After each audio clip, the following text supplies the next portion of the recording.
we're going to do something different. We're going to do an ATC card. So for those of you that have not heard of that, ATC stands for Artist Trading Cards. And I have a tray of some of those that I've done this morning right here. So I'll share with you first. And basically they are 2.5 by 3.5 inch, I guess, little works of art. And what you do is you just use a variety of your stamps, punches, stickers, embellishments, and you create them as you wish. And it's really neat because you don't have the pressure of, there's no pressure involved here. It's just do whatever you feel like doing, add whatever you feel like adding. Just go ahead and be artistic. On this one I wanted to add a little dewdrop just to accentuate some of those colors. And as you can see with this artist tray here, I can also add other physical things like little vials with secret messages in it, or scraps of things that mean something that can go along with the square that's sitting in. So let's make one today, kind of give you an idea of how this works. So what I did was I first cut out from a piece of watercolor paper, I cut out 2.5 by 3.5. And this is basically the only rule of ATCs, and that is that it always be 2.5 by 3.5, and the purpose of that is so that all the different kinds of ATC holders that exist, and there are a ton of them, will all be able to hold them. I've stamped it with Versamark using the stamp set from Stampin' Up, which is called Friends 24/7, and then I embossed it with white embossing powder. And I just normally take all my embossing powder and put it in a little Tupperware that I use it because I use it so often. We're going to add some color to this. I'm going to use the Poppy Parade, so I'm going to pull out quite a bit of red on this one, and some pear pizzazz, which, as you know, I have trouble saying. And I'm going to pull out my trusty makeup applicator to do this. So I'm just going to put some Poppy Parade on my makeup applicator, and I'm going to come right in here like this. Now, I'm going to put this number up on the screen, even though I'm going to do a video next week. Did you know that Stampin' Up! Sells embossed paper? So the paper has like a secret image embossed in it with clear embossing powder kind of thing. And it'll give you the same kind of resist.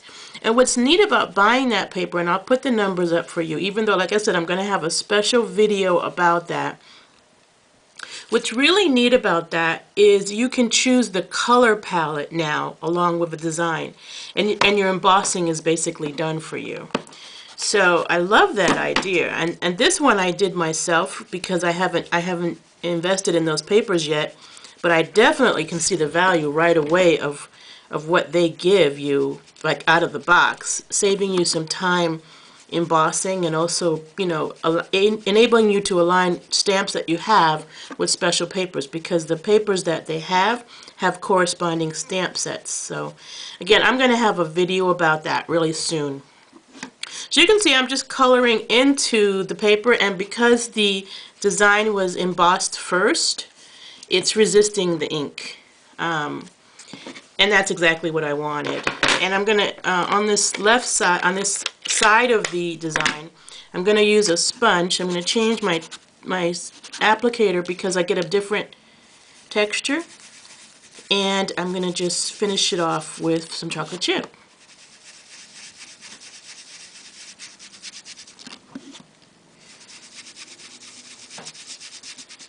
And you see, I get this really interesting kind of color collage, I call this. Here we go. Now I want to kind of dress this up a little bit. So I'm going to do a little bit of de-stressing on the edges.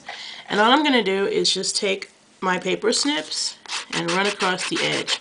Now, Stampin' Up! Does offer a de-stressing tool, and it's actually in a set of a variety of paper tools, and I'll give you the number for that, and I'll plan to do a video to show you how to use that set of tools. I have it, but my scissors are right here handy, and so sometimes I just use what's closest to me. Now all I'm doing is just giving this more texture. And I'm going to put a message on this. So I love the sentiment that comes with the stamp set. But before I stamp it, I'm going to give this a little bit of a glimmer. And these smooch sprays, they add glimmer. And they're in glass bottles, so I suggest, it's always a surprise when you open these that you find out they're glass because you expect them to be plastic. So although the glass makes it a very high quality spritz, you have to be careful. So as soon as I take the top off, I'm going to shake, and I'm working on a craft mat, so I don't have to worry too much about my surface. See, if you over shake these, you'll get air bubbles. So some people suggest just doing this kind of back and forth motion to avoid the bubbles. So then I'm going to spray right on here with the smooch. And this is going to give it a really great glimmer. And then I'm going to close that and put it away. Alright, so I'm going to go hit this with a heat gun, so I'll be right back, only so I can keep going. Alright, so now that I have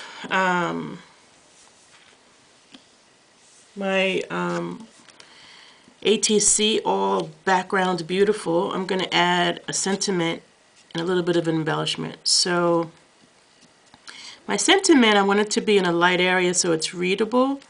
And I'm going to use Stays On black ink, which we also sell at Stampin' Up, because I want a really, really dark, crisp image that won't react to the water that may still be on the card, even though, I mean the ATC, even though I did heat set it. So this says, the happiest business in the world is that of making friends. And this was by Anne S. Eaton. And so I just stamped that on there, and I'm not really concerned too much, again, about perfection. I just want to create something that I can call my own kind of art. And maybe let's add an embellishment on here. Might even add a charm. And I'm going to use a brad to hold all that down. So I'm going to take my piercing mat, actually, and I'm going to pierce a hole right in the middle of that flower. And I'm going to grab and I have these that look like little flowers, and that'll work better.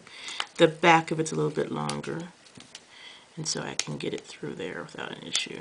I could have glued the whole thing on, but I think that's good.